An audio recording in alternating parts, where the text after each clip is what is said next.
gutinda reka soma umurongo wa 23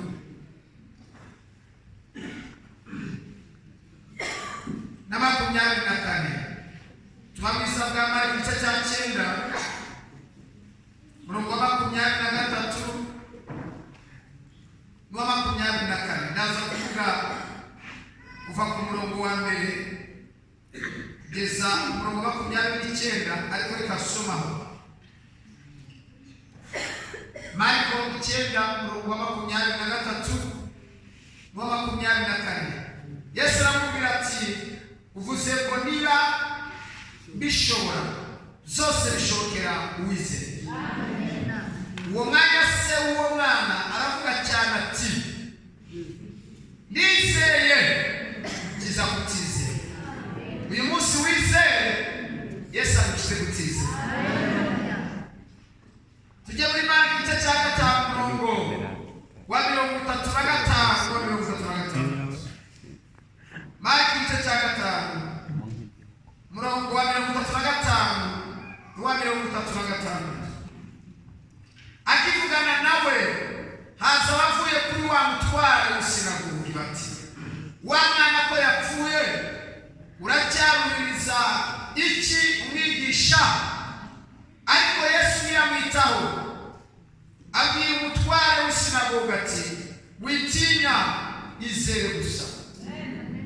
Uyu mugoroba turaganira ijambo rivuga ngo kugendera mu butware bidashoboka. Kugendera mu butware bw'ibidashoboka, kugendera mu mbaraga, kugendera mu kwizera kw'ibidashoboka. Kubera ko ari mu gitaramo, nziko mu gitaramo kenshi abantu badafata umwanya muremure, ntibafata umwanya muremure. Imana ize kumfasha sinze kubatindira, kuko abanyagitaramo bakunda gutarama bagasirimba bakafata umwanya wo gusenga, noneho ijambo bakarigira rigufi kuko baba bumvise ijambo materaniro ya mbere n'aya kabiri, noneho aha ngaha bashaka kuramya cyane no gusenga cyane, ibintu bibiri.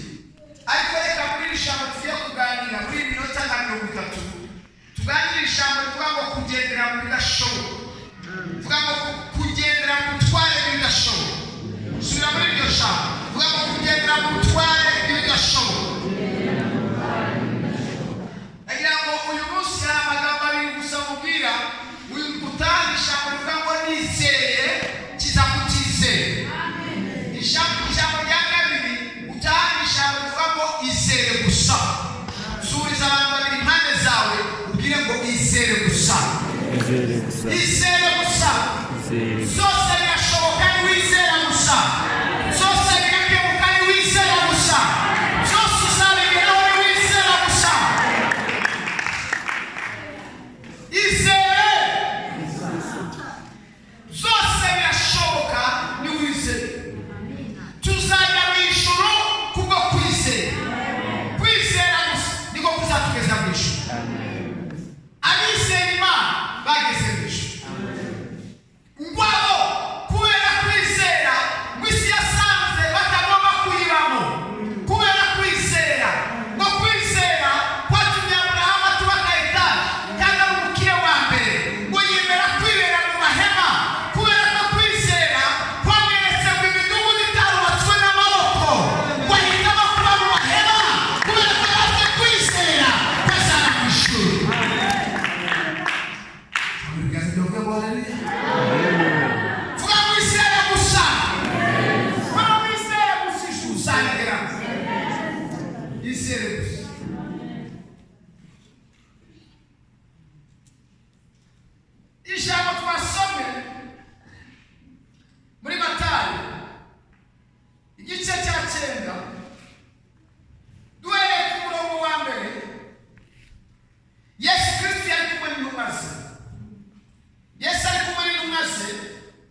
rusengero nta modoka nabona iparitse usibye ishuri bivuga ngo mwese nari amufite imodoka sibyo oya mwebwe abana batari hano mwebwe abajyamo kuko ntabwo tuzana n'ibintu tuzamugeza ngo dufite imodoka ntabwo wasanye kuko utayisanye ntabwo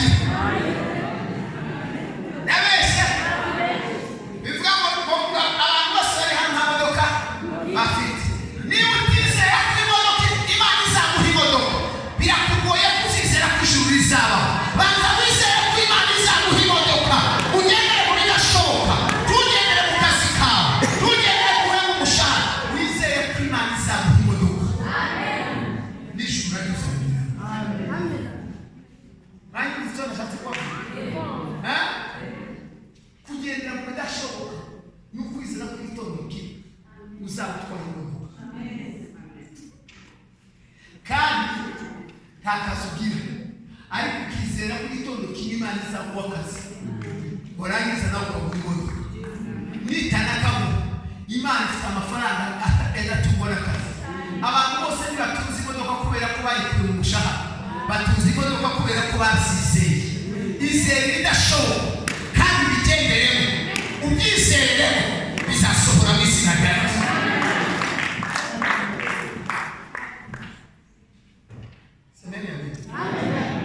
Imana yacu ntabwo ari imana y'ijuru gusa mbere y'uko tujya mu ijuru yaravuze ngo kiyano kusizaguye biri ku giciro zingahe ijana ibyo wasize ugomba kubona imana y'ifatika ntabwo imana yacu ari imana y'abakene ni imana y'ifatika ni imana ihemba neza ni imana tuzamugeza mu byo ugomba kubona imana iri hano ku isi kubona ubwami bw'imana tukiri hano ku isi ni ukubona ibifatika by'imana ni ukubona imirimo y'imana ndagusaba imirimo ugomba kubona ubwami bw'imana mu buzima bwawe ubona imirimo y'imana mu buzima bwawe wakira ibifatika mu buzima bwawe.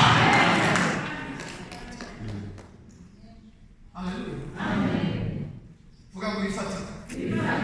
Yesu areba abantu muri bo aravuga ngo bamwe muri bamwe bivuga ngo hari abagendera mu butware bw'ibidafata mu butware bw'ibidashoboka aravuga ngo abo muri mwe bazabona ubwami bw'Imana ngo asiba iminsi itandatu ishize Yesu atoranya muri ba bantu bose mu bigishwa Yesu afite abigishwa benshi cyane yari afite n'intumwa 12 muri ba bigishwa benshi muri za ntumwa 12 atoranyamo batatu ndagushengera uyu mugoroba mubo Yesu agomba gutoranya babona ubwami bw'Imana batari bazi uba mubo turanga batatu kwaje bazi kubikora ubaye mikoro muri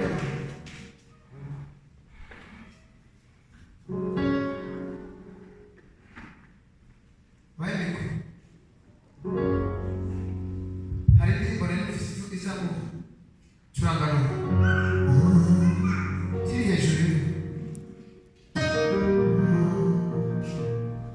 gusa buriya noneho uraza gufata aho ndi kuvugira ko ari wowe uvugira kubera ko aho nari kuvugira nari ngiye kubaririmbira kandi nazi kubaririmbira atari gucuranga igihe gucuranga tu nituririmbira nanjye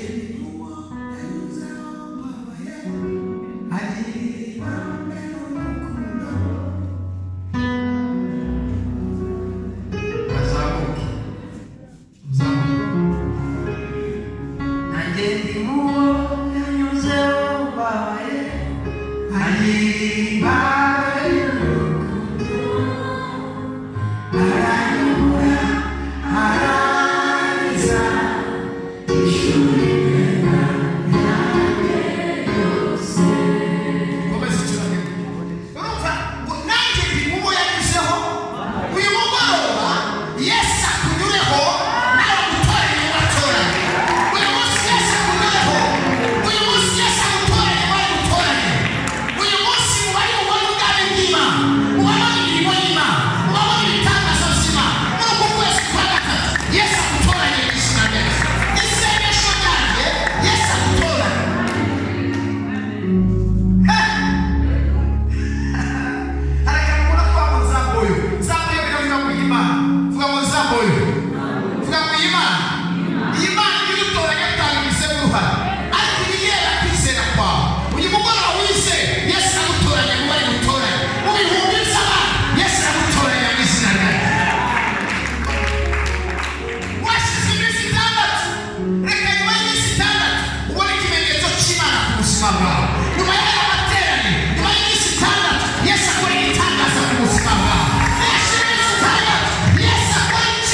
Haleluya.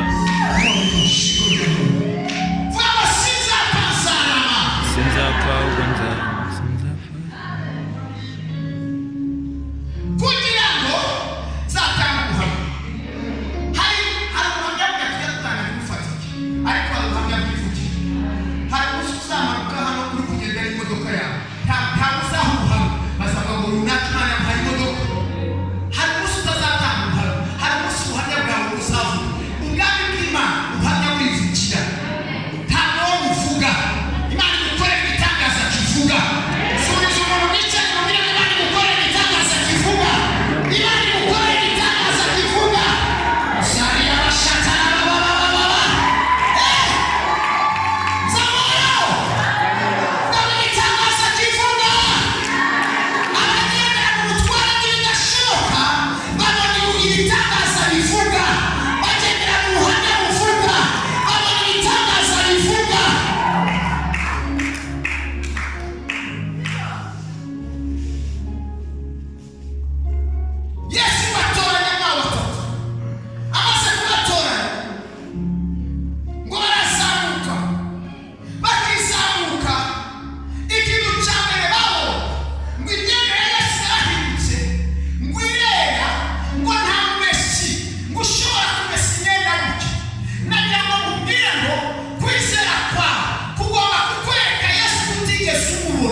hari urwego Yesu atari yamwereka. Ndagira ngo uyu munsi Yesu akwiyereke mu buryo butandukanye. Umuntu ugisenga ngo Yesu niba ari wewe ugisenga gutyo Yesu ntarakwiyereka. Yesu akutoranye ngo yereka muri iki cyumweru umubone. Bwira Yesu ngo narakubonye mu ntambara, narakubonye bandasa Imana irangiye, narakubonye umuntu ajya kunyica wenyine akabireka Imana ikamubuza, narakubonye mu mashuri yawe. Ntabwo uyu munsi ije kukubwira ngo niba uri Imana, ndabwira ngo ariko muri iyi dosi wananiwe, nubwo wananiwe ugenda gusezera. Haleluya. Nashaka kongera kubona indi Mana ntabonye mu mashuri, ntabonye mu ntambara, ntabonye mu bibazo. Ndagira ngo wongere utekereze kubona Imana mu bundi we. Hari igihe wibesha ko wabonye Imana. Ijambo ry'Imana rivuga ngo twamenye gato. Reka Yesu yongera kwiyereka mu kwezi kwa gatatu. Reka 2025 Yesu akwereke ibisuru utigeze umubonana. Yesu wagendanye nawe, Yesu wakugaburiye, Yesu wakurinze, yongera kwiyereke. Samariza ndavuga ngo Yesu ndashaka kongera kubona wihindurije imbere yawe. Uhindurwa. Semeni amina, haleluya. Zamoyo. Ndashaka kubona Yesu uko nigeze mubona. Abantu bagenda mu butwari bidashoboka babona Yesu wundi kandi bari bamenyereye ariko bakamubona mu rundi rwe. Hasa bwira Yesu ngo ndamubwira ngo iyi dosiye wayinaniwe. Ubwo wayinaniwe ndayiretse nawe wayiretse nanjye ndayiretse. Dore ni gahunda ngiye kujyamo kandi urasubiranemo nanjye kubera ko iyi dosiye wayinaniwe njyewe ngiye muri iyi dosiye kandi uzayifashamo kandi ndagutegetse uzazuyifashemo kubera ko njyewe ndi umwana wawe. Imana uyu mugoroba usenga isengesho ryo kwizera kurenza sengesho wasenga. Hari saa 10 ndahagurukanya muri duhe. Saa 11:50 nari mbonye igisubizo. Saa 11:50 nari mbonye igisubizo. Icyo gisubizo nicyo gitumye mpagarara hano uyu munsi. Kuva uwo munsi nabwiye Yesu ngo nzagukorera, n'abandi mwumva nzagukorera, n'abandi mu birere nzagukorera, n'abanjyana nzagukorera, n'abandi he. Yesu akwiyereke bituma ufata icyemezo kidasanzwe utari usanzwe ugira. Ninde uvuga isengesho nari musengera? Yesu akwiyereke muri uku kwezi. Yesu agukorera ikintu, akwiyereke mu buryo uvuga ngo mwana iki unkorera sinigeze nkibona kuva nabaho. Zamura ibiganza byawe. Uzi gusezera Imana nari nayisezeye. Ni mu muhamagaro nari nayisezeye ndabwira ngo uvuye mu muhamagaro ngiye kuzakora kandi kazi. Narayisezeye ndabwira ngo kuva uyu munsi pasiteri njye nawe handover dukorana handover. Ndabwira dufite diplome yanjye hariya ndagenda njye ndabwira ejo zajya kunotifiya diplome zanjye kandi Imana imaze no kubikora ndabwira muri komiseri ndi serious nubaye wa dokima ejo muri natanze sinzi umuntu nafatuje nabonye ejo hari abantu banasabye CV ndangije apana CV y'akazi ariko ni dokima twari mutwuzuza nsanga iyo dokima na foto diplome yanjye na foto kwa none narazengutse kugato Imana yasubije na 50 ndabwira ngo I'm serious ngira umwereke ndagenda nafite hotel ndagenda na notification imappreciation nazazika. Uyu munsi Yesu akwiyereke mu rundi rwe. Yesu yarasubije hari ibintu byari byarunaniye umuhamagaro. Saa 11:50 byose Yesu yarabicishije mu murongo aravuga ngo nterevi. Kuva uwo munsi kugeza uyu munsi nabwiye Yesu ngo azamukorera iteka.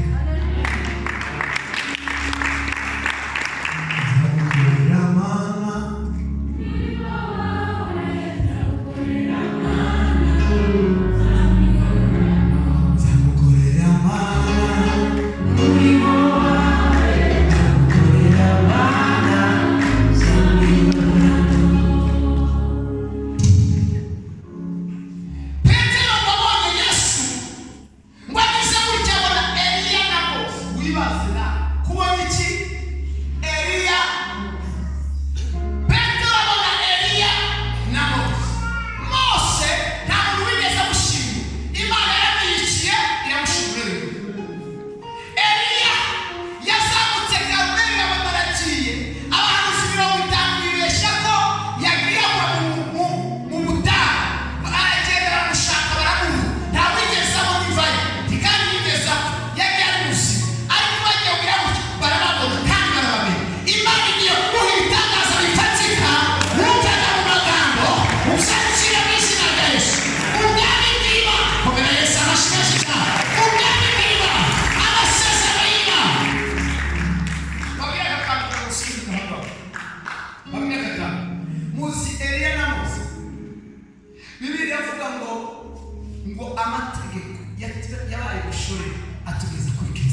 amategeko yari muri Mose. Mose ibyasezeranyijwe Mose yaragomba kuza gukora hano uva akayashikiriza Yesu. Ubuhanuzi bwose Yesu ni umuhanuzi mukuru. Mose yarahamye ngo hazaza undi muhanuzi unuta ukomeye. Ubuhanuzi bwose bwari muri Eliya. Eliya yaje ahagarariye abahanuzi bose kugira ngo ibyavuzwe byuzuye. Ubuhanuzi n'amategeko byose biri muri Kristo Yesu. Byanditswe muri Yohana 15 ngo ni umuntu muzitondera amategeko yanjye. Iyo ukunda Yesu nta mategeko akugenga, ntiwagengwa n'amategeko. Niyo mpamvu abanyamuntu bajya babadevi, ntabwo twebwe twakishijwe kubw'umuntu kubw'amategeko, twakishijwe kubwo kwizera Yesu Kristo. Twagiriwe umuntu kubwo kwizera Yesu Kristo. Yesu ni umuhanuzi w'ukuri kandi Yesu ni umunyamategeko w'ukuri. Yaravuze ngo amategeko sinaje kuyagabanya ahubwo naje kuyakomeza isezerano ryari rigomba gusohora. Amategeko yose n'ubuhanuzi bwose buri muri Kristo Yesu. Ibyo ngibyo abantu bafite kwizera kudukora, abantu bagendera mu butware bw'idashoboka bari bagomba kubona Yohana upfa. Ndagusengera mubona iz'abandi batabona mu izina rya Yesu. Ndagusengera mubona ahandi hava y'ijuru amasezerano asohora ukiri ku isi uyabone mu izina rya Yesu. Komera Yesu amashyi cyane. Tugaberekanya ubashe bw'ijuru. Ibaze kubatemwe okinere. Ibaze kuba umuhamya wa handi ova ijuru. Ngo bagiye babona Eliya araje aramubwira ubuhanuzi bwose handi ova. Aramushikira. Mose nawe araza amategeko yose handi ova. Petero yarebye abaravuga ati iyi sinayivamo kandi njyewe zaba iyo bageze mu bwiza bw'Imana tujya wikonsidera, tujya wihagacira. Muzi impamvu twikunda, muzi impamvu twiririmba, twabonye Yesu.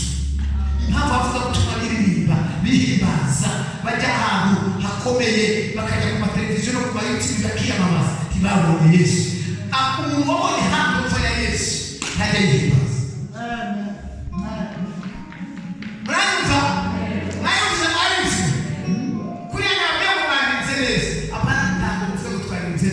Muvuge ngo Yesu icyubahiro kibi cyane.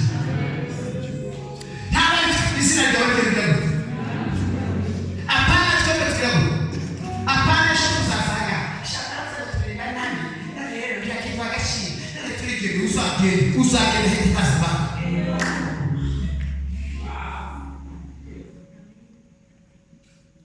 Petero aravuga ngo iyi si ndimo.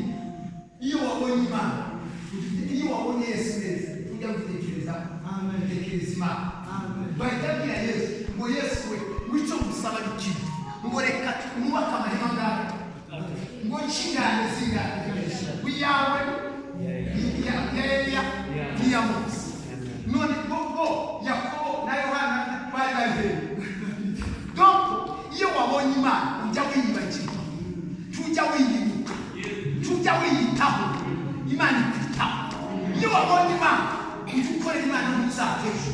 Iyo wabonye Imana ujya ukorera Imana udategereje umushahara.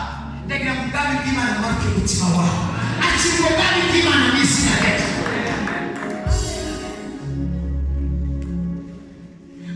Muzima barakoreza nuko batarabona Imana. Igihe cyose bahora bumva ibintu byabo, ubutunzi, amafaranga. Ariko twabonye Imana tujya twizera ko Imana dukorera itazadutera. Imana dukorera ifite byose, ishoboye byose, ifite amafaranga, ifite ubutunzi, ifite amazu, nta mpamvu yo kwirwanirira. Umurokore utarabona Imana y'ikinzira akira kwizera kureza ibibazo zawe. Komera Yesu amashyi cyane. Umuntu wabona ubwami bw'Imana ntajyana ibibazo bye, ajyana n'Imana gusa. Iri jambo rikurikira umuntu utegeka ugendera muri gashoboka ntajyana ibibazo bye, ajyana n'Imana. Ubukode ntibugucyobora ngo butumubeshe ukora amakosa. Wewe umwana yararwaye ngo none baciye amafaranga menshi kugira ngo ubone ubukode. No, ntiwiciriza ujye uvuga ngo Imana urabizi ko ugomba gukodesha kandi Imana ishobora agukodeshereze. Imana izazana umuntu waha agukodeshereze. Wowe ntuzagire ibizaba. Akiriko kwizera, akira kugendera mu bidashoboka, akira kwizera ko Imana igutunga. Turabona isi bizavaho, ijuru rikabaho, uwizera azabona ayo masezerano. Umukristo ugendera mu bidashoboka ajya ava mu isi y'irabura, ijuru ryagaruka, uwizera azagaruka. Sadraka, Meshaki na Abednego babwiye umwami ngo nubwo Imana itagaruka titwara iki, bagenderaga mu bidashoboka. Baramubwiye ngo twizeye ko Imana idukorera yabasha kudukiza mu itanura ry'umuriro, ariko n'undi itadukiza nta mpamvu n'imwe tw'amahanga. Umukristo ugendera mu bidashoboka ategeka n'umuriro, bagiye kugera mu itanura ry'umuriro basanga Yesu yabatanzeho. Kugira ngo humura uzajya kugera muri gereza Yesu yagutanzeho, uzajya kugera mu kibazo Yesu yagutanzeho, uzajya kugeraho Yesu yagutanzeyo. Suzuma ubwira ngo humura uzajya kugerayo Yesu yagutanzeho.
Iminota ye yarangiye. Ngiye kubwiriza iminota ye yarangiye.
Kandi kadyo urimani hinduriye abatabizi nibaze ndababwiye ingene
wanyeretse urimana ya kandi kadyo urimani hinduriye abatabizi nibaze ndababwiye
wakoka muze babwire wakoka Yesu arakoka ni muze mu kubakindoza n'abadayimoni barasa iyo Yesu atangiye kugendera abadayimoni barasa kuba mukubita hasi mureke babwire ngo Yesu yasita ahubwo kugira isoko y'ikibazo uyu munsi kwizera kwawe Yesu agiye kujya ku isoko y'ikibazo Yesu agiye kujya ku isoko Yesu amenye ikibazo Yesu dore umwana ngo akivuga kwa ngo dayimoni baramufatana mu nigura mukubita hasi numva ugahura n'ikibazo ntugire ikibazo abadayimoni barasatse bamenye ko bajya lakini umuntu uri hano urimo uraca mu bihe bikomeye urimo uraca mu ntambara urimo uraca mu makuba umva mubwire abadayimoni bazi ko uyu mugoroba ari umunsi wabo wa nyuma bagiye kuvamo bagiye kuva mu rugo rwawe basongera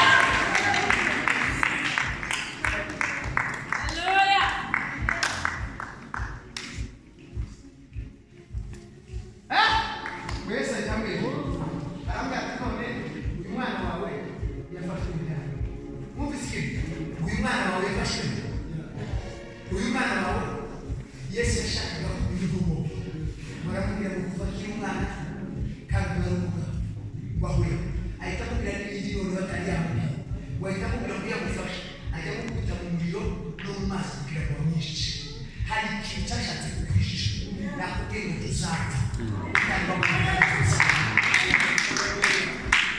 wakokani Yesu wahita afata wa mudayimoni baramubwira ngo sohoka ntuzongere kugaruka mu rugo nagira ngo mbabwire ngo kwizera kwawe uyu munsi icyo kibazo wari ufite kiragiye kizongera uwo mudayimoni aragiye ntazongera kugaruka ukundi somuza abantu batanu ubabwire ngo Imana yakubonye ntuzongera Imana irakubohoye Imana irakubohoye kadusuhuza abo bantu Imana yakubwishije ntuzongera kurwara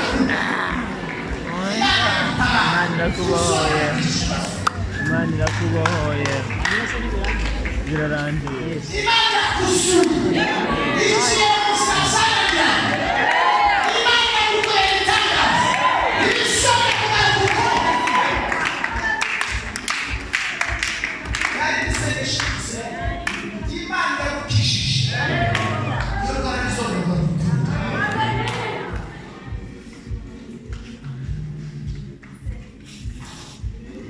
hanyuma twese tuvuge ngo Imana y'iki tuvuge gusengera muri iyi ndirimbo tubyinire muri iyi ndirimbo yavuze ko umusumba Imana n'ababyeyi babyinira umuntu ni ukwizera kugendera mu bidashoboka arabisaba kandi yanabyemeraga cyane yabipingaga yanabyemera cyane nubwo yabikoreragamo ariko uwo munsi yagereye mu butware bw'ibidashoboka ako Imana yandikira amubwira ngo ukababibwira ako kanya abadayimoni barekera turimo tuvuga ku Imana kandi kabi iryo deni rya Imana ryishyuye ubuzima bw'abadayimoni ibyo basoza Imana yakira izo ntambara zirarangiye ayo makuba yararangiye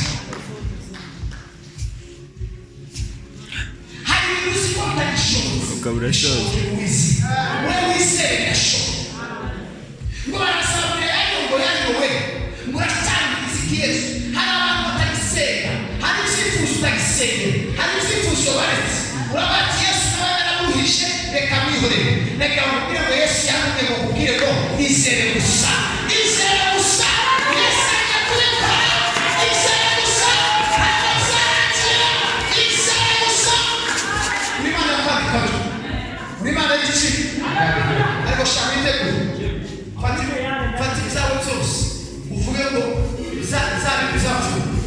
zabicu babadayimoni zabihoho